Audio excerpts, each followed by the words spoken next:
Oi pessoal, tudo bem? Como é que vocês estão? Hoje a gente vai falar sobre a atuação da fisioterapia na saúde do trabalhador na atenção primária. É o nosso quinto encontro, tá? Vamos lá então. Vamos falar sobre os aspectos gerais da fisioterapia nessa saúde do trabalhador, dentro desse âmbito de atenção primária que a gente tem falado sobre. A gente tem visto que a saúde do trabalhador tem ganhou uma evidência no país durante a reforma sanitária, tá? Teve um relatório que foi o 8º relatório da Conferência Brasileira, de Saúde, feito em 1986, que apontava que o trabalho realizado em condições dignas, o conhecimento e o controle sobre os seus processos, ele já mostrava sobre esse âmbito, como que estava acontecendo, e os ambientes do trabalho como pré-requisitos, tá? Centrais para o pleno exercício da saúde, do acesso à saúde. Lá no slide 4, a gente vê que a partir daí houve um crescente avanço dentro desse âmbito, tendo seu início com a incorporação da saúde do trabalhador e da proteção ao ambiente de trabalho pela Constituição, feita em 1988, tá?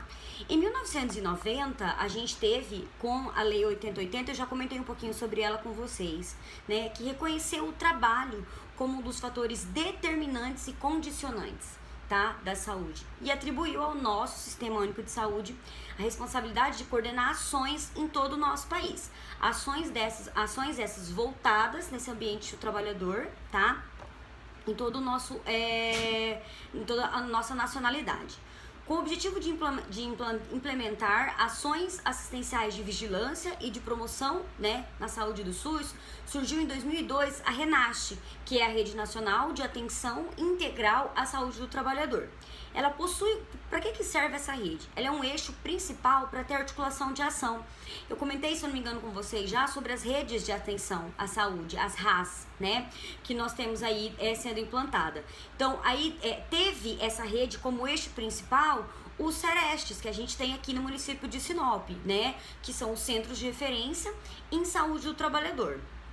Eles preveem essa organização de uma rede, chamada Sentinela de Notificação, para organizar fluxo, para informação, para atendimento aos trabalhadores aí em todos os níveis de atenção, de um modo geral. É o suporte, tá?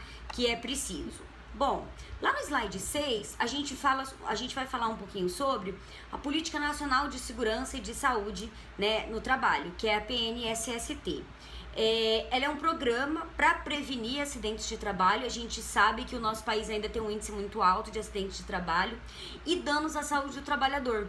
E aí a gente vê muito que hoje na fisioterapia, nessa parte de ortopedia, terapia manual também, a gente trabalha muito com as LER e as DORTs, que são as lesões por esforço repetitivo e as doenças osteoarticulares relacionadas ao trabalho. Então, essa política é para prevenir com que essas doenças aconteçam, tá? Que é implantado em todo o país e está sempre sob revisão. Além de ser uma exigência da Convenção 155 da Organização Internacional do Trabalho, que foi aprovada em 81, ela trata também da segurança dos trabalhadores. Então, ela serve para dar esse suporte de um modo geral, para que os nossos trabalhadores tenham segurança durante as suas atividades laborais. Ela foi promulgada, essa convenção de 81, ela foi promulgada em 1992, e aí a nossa PNSST, ela foi instituída em 2011, através de um decreto, tá? Que é o decreto 7.602. Ela tem algumas diretrizes, e essas diretrizes precisam ser elencadas para vocês entenderem um pouquinho mais sobre o que ela trabalha, e claro, para que fique bem claro na nossa cabecinha sobre o que ela trabalha, qual que é a abrangência que ela tem, tá? Ela faz a inclusão de todos os trabalhadores no sistema de saúde, harmoniza, tem uma harmonização da legislação e articulações das ações de promoção, de proteção, de prevenção, de assistência e de reparação da saúde do trabalhador. Ela também harmoniza isso aí. Adota medidas especiais para as atividades de alto risco. Tem algumas empresas que trabalham com atividades de alto risco, e essas atividades precisam estar muito isso precisa estar muito explicado de uma forma muito clara para que a população, para quem for trabalhar, para quando o indivíduo for exposto, ele saber, né, qual atividade que vai ser trabalhada. Estruturação da rede integrada de informações, promoção de sistemas e programas de gestão de segurança e saúde nos locais de trabalho, ela trabalha com isso aí também. Reestruturação da formação em saúde e segurança do trabalhador, estimula a capacitação contínua dos trabalhadores. Vocês vão perceber quando vocês forem trabalhar em algumas empresas que precisa ter sempre uma renovação dos treinamentos, das metodologias, dos EPIs, tudo de um modo geral precisa estar sempre sendo uma capacitação continuada, tá? Promoção da agenda integrada de estudos e pesquisas em segurança na saúde do trabalho. Então, isso tudo são partes de orientações que a PNSST tem que estar trabalhando. Lá no slide 8, a gente vê que, né, dessa forma, a gente vê que a atenção básica é considerada a porta principal do SUS. Comentei já isso com vocês. E também da saúde do trabalhador, tá? Muitas vezes, quando o indivíduo tem uma lesão por esforço repetitivo ou alguma lesão do tipo, o que ele faz? Primeiro, ele vai até a sua UBS. Lá, o clínico geral, se for o caso, encaminha ele, porque daí ele parte da atenção primária para a secundária, ele encaminha ele para um centro, como é o CEM aqui em Sinop, um centro de especialidades médicas, e daí, né, ali, geralmente ele faz esse atendimento em nível ambulatorial. Bom, mas falando aqui de atenção básica, o que eu penso? O meu indivíduo entra no CEM, a partir do momento que ele entra na atenção primária, ele entra na UBS e ali, muitas vezes, ele vai ter o seu problema sanado. A sua dor, né, uma possível perda de força muscular que pode vir a acontecer, são alguns dos sintomas. A gente vai entrar um pouquinho mais adentro sobre as DORTs e as LER, mas já para adiantar para vocês do que eu tô querendo dizer. Ele vai até o UBS, o médico pode passar a medicação para ele, anti-inflamatória, analgésica, e também começa a associar a fisioterapia. Por isso a importância do nosso trabalho ser feito, né, dentro desse âmbito aí. Aqui a gente fala que, né, dentro desse âmbito, pode ser individual ou coletivo, e ela vai abranger o quê? Promoção e proteção à saúde, prevenção de agravos, envolvendo o diagnóstico, o tratamento, a reabilitação, a redução de danos, a manutenção da saúde, com o objetivo de desenvolver uma ação integral, tá? Que tem um impacto na situação de saúde e na autonomia dessas pessoas. Eu sempre preciso pensar que os meus pacientes, eu preciso trabalhar com eles com individualidade ou coletividade, mas sempre no âmbito da independência e da autonomia. São extremamente importantes com que o nosso paciente receba esse suporte de independência, de autonomia de um modo geral, tá? E nas situações determinantes, claro, e condicionantes que a gente vai comentar um pouquinho com vocês.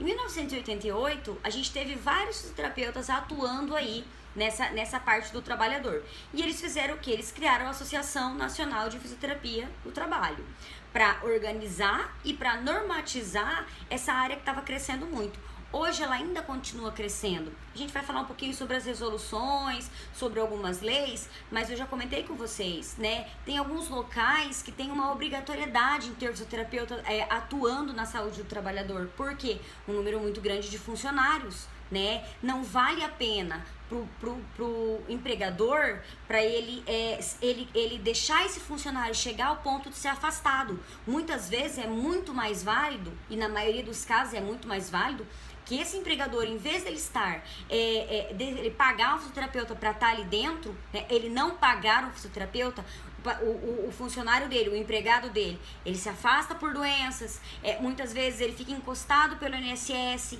Vale muito mais a pena deixar esse funcionário, colocar um fisioterapeuta ali dentro, e daí o fisioterapeuta consegue dar o suporte para esses funcionários. E aí a gente está falando de um funcionário. Se a gente for colocar isso no papel, a gente fala de um funcionário, mas nenhuma empresa tem só um funcionário. Precisa ter mais, é uma equipe. E aí a gente vê a grandiosidade que isso toma, né, de um modo geral. social. A gente teve a resolução do COFITO, né, em 2003, que reconhece a área de fisioterapia de saúde do trabalho, a área de atuação da fisioterapia, né, do trabalho, dando referência aos profissionais para trabalhar com procedimentos voltados para a saúde do trabalhador, né, de um modo geral. Bom, pra gente ter um pouquinho mais de conhecimento, né? Importante relatar que na fase produtiva da vida, as doenças dessa fase produtiva, gente, em média, eu sempre mostro pra vocês uma escalinha que tem. O indivíduo começa subindo essa rampa, quando ele chega nessa fase de platô, quando ele chega nessa fase média, qual que é a fase onde o indivíduo mais produz? Qual a idade? Em média, 30, 40, 45 anos. Depois disso, a tendência é que ele tenha um declínio dessa curva. Começam a aparecer as patologias, o envelhecimento vai fazendo parte do organismo, né? Então eu tenho que pensar nisso aí. Nessa fase produtiva, então, da vida, né? As doenças que afetarem o sistema ósseo-mioarticular, elas são elas são um dos principais problemas para a saúde da população, tá? Porque elas têm muitas vezes por desgaste, por esforço repetitivo, né, por várias situações aí que a gente vê acontecendo. Principal causa de afastamento dessas doenças, e isso vai demandar custo, que eu acabei de citar para vocês, né. O IBGE fez uma pesquisa em 2013 e viu que 146 milhões de pessoas com mais de 18 anos, né, entrevistou essa quantidade de pessoas e viu que dessas 146, 3,5 milhões já tem ou já tiveram aí uma doença relacionada ao trabalho. A síndrome de Burnout é uma relacionada à parte cognitiva, a LER, a DORT, as lesões, né, de um modo geral, tá? E dos entrevistados, 2,4 já tinham o diagnóstico de DORT, de doença osteomioarticular relacionada ao trabalho. Bom, vamos falar agora como é que a gente vai avaliar esse paciente, tá? Como que é feita essa avaliação dentro desse âmbito da saúde do trabalhador. A dor, ela é descrita desde muito tempo. E os registros, né, mais clássicos que a gente tem notícia é sobre dor. Apesar de, antigamente tinha muitos, hoje, né, na história do trabalho, seja ela antiga ou atual, a gente tem muito ofício. E cada ofício pode promover um dano à sua saúde. O carpinteiro pode ter um ofício, o digitador pode ter um ofício, o professor pode ter um ofício, o fisioterapeuta pode ter, né, um ofício não, gente, me desculpem, uma lesão, né, o ofício é a profissão por si só. Então, o carpinteiro pode ter uma lesão relacionada àquele trabalho que ele faz, o professor, o fisioterapeuta, o digitador, cada um pode ter uma lesão. E aí a gente vai começar a pensar que grupo muscular eu estou utilizando, que movimento eu estou utilizando. Porque quando eu penso nisso, quem trabalha com terapia manual, que movimento que eu vou fazer mais? Professor que trabalha em lousa, que movimento ele vai fazer mais? O digitador, e aí eu penso nos grupos musculares que estão envolvidos. O vendedor, que fica o dia inteiro em pé, então eu tenho que pensar aí na profissão que esse meu indivíduo tem e automaticamente no tipo de, né, na lesão que ele tem uma probabilidade maior a acontecer. Tá? E aí eles fizeram, né, uma junção, que é o que a gente chama da obra de Ramazzini, que é de 85.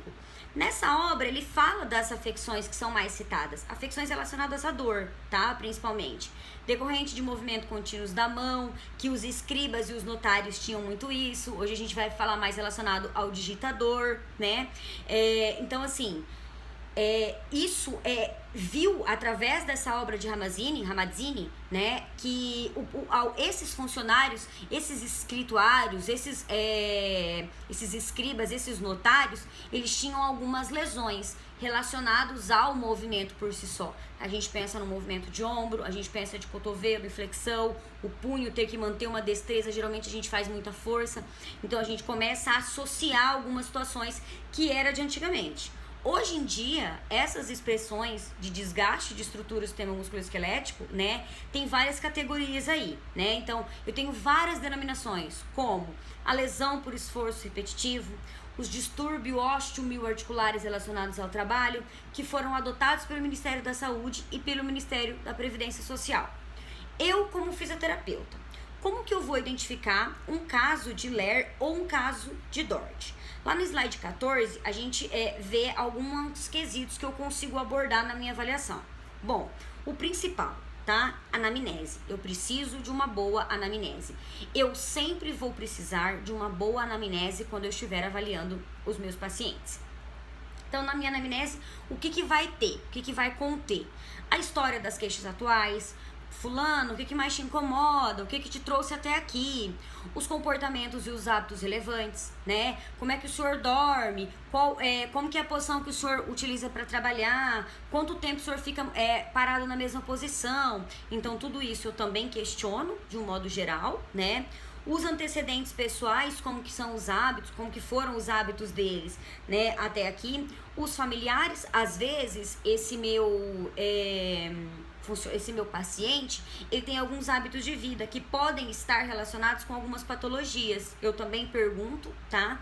Avaliação ocupacional, eu peço para ele similar um pouco como que é o trabalho dele. A avaliação física geral específica, né? Faço perimetria, avalio força, amplitude de movimento, tudo aquilo que eu ver que o meu paciente tem uma necessidade. Aí eu vou e faço a avaliação dele. Os exames complementares, né? Eu também vou dar uma olhadinha, e avaliação especializada aí se for necessário. Ah, o teu paciente só reclama de dor no braço. Bom, a minha avaliação vai ser voltada ao membro superior dele. A força, a amplitude de movimento, ao movimento. Então, eu vou aí jogar a minha avaliação mais para esses âmbitos, tá? Investigação do posto e da atividade do trabalho em loco, se for preciso. Eu posso me deslocar até o local do meu funcionário. Eu posso pedir para ele, se ele trabalha com uma máquina e eu não posso entrar numa empresa, eu posso pedir para ele filmar, fotografar, tá? Nada me impede de eu trabalhar com outras linhas de raciocínio. Bom, vamos falar um pouquinho, eu vou dar mais atenção agora a alguns itens específicos da avaliação dos pacientes de vocês, tá? Itens esses que a gente precisa ter muito claramente como abordar, né? E como que eu avalio. A avaliação ocupacional, como que ela é feita, né? É importante que eu colete as informações que são importantes para minha avaliação. Situação de sobrecarga do sistema músculo-esquelético é uma, né? O relato dos meus pacientes precisam ser bem ricos e detalhados. Ele explicar certinho para mim o que ele faz, em média quantas vezes ele faz, qual posição ele adota, há quanto tempo ele está fazendo. Então eu vou trabalhando com essas linhas de raciocínio, tá? Favorece aí a caracterização das condições de trabalho em boa parte dos casos. Outro fator está relacionado à parte de atividade operacional. Movimento repetitivo, jornadas prolongadas, cada classe de trabalhador tem a sua devida jornada. Fisioterapia, nós trabalhamos em média 30 horas semanais, tá? Professor também tem a sua classe, então tudo tem a sua classe, tudo tem dentro do seu sindicato, dentro da área que o teu paciente trabalha, ele tem aí uma jornada específica de trabalho. A ausência de pausas periódicas, muitos funcionários não fazem pausa, né? Exigência de produtividade, precisa bater meta, e daí é mais difícil.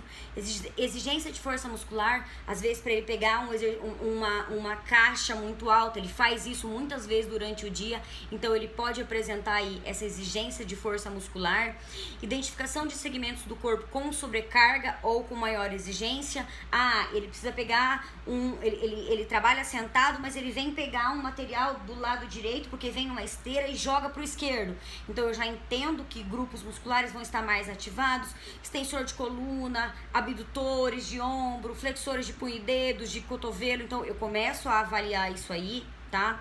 Cobrança de metas, como eu já comentei. Verificação de existência de equipamentos e instrumentos de trabalho inadequados. Às vezes ele trabalha com uma bota de proteção. Quanto pesa essa bota?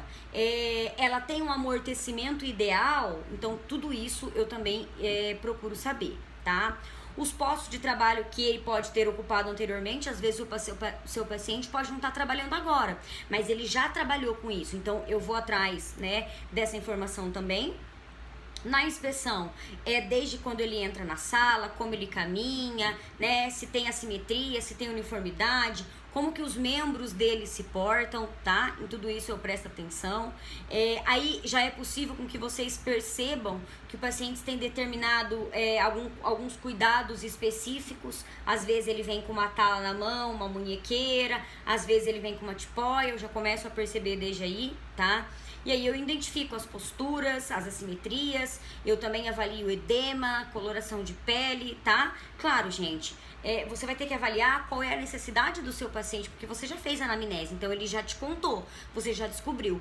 Depois vocês vão se dirigir mais especificamente para essa parte aí de inspeção, de cor de pele. Porque, por exemplo, eu não preciso avaliar o membro inferior do meu paciente se ele trabalha sentado e o problema dele é em membro superior, tá? Apesar que não custa nada, né? Tratem sempre os pacientes de vocês de uma forma holística. Quanto mais holístico ele for trabalhado, mais chance de sucesso vocês terão nos seus atendimentos. Na palpação, né, identifico alterações da consistência da pele, dos tecidos moles, posso ter nódulos, posso ter aí zonas de contraturas em grupos musculares mais afetados, então eu vou ali palpar para ver como é que tá isso. Posso ter alodinia, que é aquela sensibilidade muito grande, tá? Só de eu tocar no meu paciente, ele tem muita dor. Aí, lá no slide 19, eu posso avaliar e devo a força muscular, que é segundo a MRC, que aqui no Brasil é a escala adaptada de Kendall, que a gente também conhece, né? Eu também utilizo ela. De amplitude de movimento, através da goniometria, para ver como é que estão esses movimentos, esses ângulos articulares, né? E aí, isso já vai me dando ferramenta para eu trabalhar, para eu formar o meu protocolo de tratamento, tá? Bom, o questionário da dor, que a gente tem aí, eu vou falar pra vocês de algumas escalinhas que a gente utiliza, tá? O questionário de dor de McGill, ele é dividido em 4 partes, tá? Ele é uma das escalas mais utilizadas na avaliação clínica pra gente, de um modo geral. Então, 4 partes eu divido ele. Primeira parte, tá? Tem o esboço do corpo usado para localizar ali o local da dor e a profundidade dessa dor. Depois, quando vocês se aprofundarem mais nisso, vocês terão, né, vocês verão nesse material. Segunda parte, coleto informações sobre as propriedades temporais da dor. A dor é contínua, a dor é rítmica, né? A dor é momentânea, a circunstância em que ele percebe essa dor, né? Se ele tem alguma intervenção analgésica, o que ele faz para diminuir essa dor.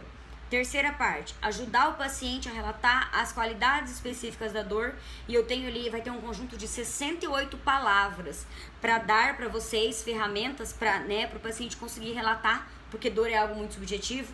O que é muita dor para um pode não ser para outro, então eu preciso pensar nisso de um modo geral. E a quarta, que é avaliar a intensidade dessa dor, né? Eu avalio de 1 a 5 com as palavras onde é fraco, moderado, forte, violenta e insuportável. Aí eu graduo a dor do meu paciente, tá? Só para dar um exemplinho. Para o nosso grande conforto, esse questionário mostra, né, a maneira como meu paciente identifica aquilo que ele sente. Então, consegue dar um nome à dor, o que incomoda essa dor, tá? E por sinal, até a palavra incômodo, incomodar, incomoda, vocês vão encontrar nesse questionário.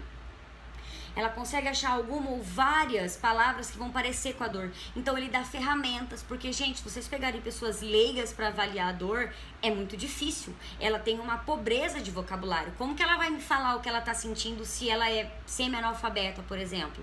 E aí fica muito subjetivo. Então o questionário dá isso muitas vezes pro paciente, tá?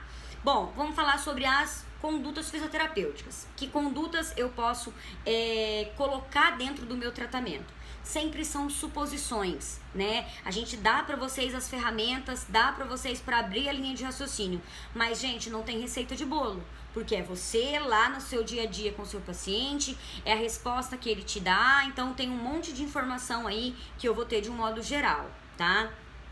Dentro dessa parte de atenção básica, né, a gente tem umas experiências de alguns profissionais em algumas regiões do país. E tem falado muito sobre o propósito disso. Buscar estratégias capazes de atuar de uma forma, né, viável a esse número muito grande que a gente tem de profissionais, tá? Como a gente tem muitas pessoas debaixo desse cuidado, é necessário que a gente trabalhe com isso, com parte de promoção, de proteção, de manutenção, além de reabilitar, né? E para isso eu preciso desenvolver objetivos e metas. Para que eu consiga dar o suporte para essa população de um modo geral, eu preciso traçar metas que eu consiga executar, tá? De uma forma geral. E, claro, ter estratégias para que isso seja possível. Aqui dentro, lá no slide 26, a gente tem algumas condutas, né, para prevenir lesões. Programas de palestras, falando os riscos ergonômicos, ajustando alguns locais que possam vir a ter acidente de trabalho, aplicando exercícios. Sejam isso aí, gente, sempre quando eu falar para vocês, ele pode ser em grupo, mas ele também pode ser individual, tá? Vai depender da demanda do paciente. O tratamento tem como característica a orientação de cuidados e o uso de ferramentas, né? Para que tenha isso de uma forma mais amena, esse quadro de dor e de incapacidades. Eu posso ter grupos terapêuticos para trabalhar com casos de Ler e Dort. Aí eu posso aplicar a parte da cinesioterapia, os alongamentos, sejam eles globais ou mais específicos. Vai depender de cada caso, até mesmo no sistema coletivo, vai depender de cada caso, tá? Também eu abordo temas como percepção corporal, a automassagem, dependendo da região onde ele tá, eu posso orientar meu paciente para isso, né? E isso tem que ser tratado sempre de uma forma contínua, tá? Sem que nós vamos perder esse acompanhamento aí na unidade. Então, passem exercícios para os seus pacientes fazerem em casa, orientem eles de um modo geral. Nos individuais, podem ter, né, os pacientes que vão ter uma necessidade de analgesia, de relaxamento, de prevenção de deformidades. Então, eu posso trabalhar também com esse foco. Em grupos, eu posso trabalhar com ginástica laboral, que é muito bacana. Os pacientes recebem ela de uma forma muito aberta. A gente consegue resultados. A gente ensina esses pacientes a fazerem atividades físicas de curta duração ali no seu local de trabalho, orienta-as fora do trabalho também, né? A gente trabalha com exercícios de prevenção, de preparação, de compensação, de relaxamento, de todas as estruturas musculares que estão envolvidas dentro daquela necessidade do paciente de vocês. Outro grupo que também pode ser feito é o de educação em saúde, né? Que aí o tema vai ser mais voltado para a parte, a gente vai abordar aí parte anatômica, fisiológica, patológica, fatores que podem desencadear a dor, táticas para enfrentar essa dor, porque muitas vezes ela pode ter origem também emocional, além de física também emocional, tá? Nesses grupos o paciente, a gente vai dar voz pro paciente, né? Ele vai falar como é que é a rotina, o que ele tem de dificuldade, e a gente começa ali tratar com o outro qual que é a necessidade real daquele paciente. Só pra gente pensar um pouquinho sobre, né? A gente tá dentro desse contexto, tem os Serestes, eu já tinha comentado lá no comecinho com vocês, são serviços especializados para dar o atendimento à saúde do trabalhador, tá? Tanto os que tiveram acidentes, como a parte preventiva também, tanto na parte de prevenção, como na parte de reabilitação. O principal objetivo é implantar essa parte integral da saúde do trabalhador. Aí eu deixei para vocês 3 questõezinhas que eu quero que vocês reflitam e vejam sobre, né? E aí a gente vai pensar lá para nossa parte final, as atualidades e a qualidade de vida na saúde do trabalhador frente a essa parte primária. Bom, para 2 autores, que são Souza e Virgens, né, de 2013, a atenção primária à saúde é caracterizada pelo conjunto de ações, né, de intervenções em âmbito individual ou coletivo, âmbito de saúde, né, abrangendo todas essas atividades que eles possam vir a promover. Na maioria das vezes eu faço por práticas gerenciais e sanitárias, que vão privilegiar o trabalho em equipe. Também utilizo de tecnologias de alta complexidade e baixa densidade, né? Que vão que vão resolver os problemas de saúde de maior frequência e de relevância das populações, sendo considerado o contato preferencial com os usuários, né? Dos usuários com o sistema de saúde. Então, algumas questões, isso vai acontecer no dia a dia de vocês. Dias e alguns colaboradores viram o quê? Que entre as características dentro desse âmbito de saúde do trabalhador, as que mais favorecem a inserção de saúde ambiental e do trabalhador, se destacam aquelas que é relacionado ao território, aonde o teu paciente está, tá? E claro, a proposta das RAS, das redes de atenção à saúde, diante daquele território, diante daquela determinante ao qual ele faz parte. O enfoque do território permite que se delimite e caracterize a população e os problemas de saúde. Então, aqui em Sinop, a gente tem muitos pacientes com sequelas de hanseníase. Isso me dá um território e eu consigo dar mais foco para aquela especificidade que o meu paciente vai ter, tá? Isso também, né, me dá a criação de vínculo de responsabilidade entre os serviços de saúde e a população e avaliação de impactos. Facilita também o reconhecimento e a identificação de situações de risco, né? A gente já tinha comentado isso um pouquinho lá atrás. E para situações de trabalho. Confere uma maior confiabilidade às relações, né, produção, trabalho, ambiente.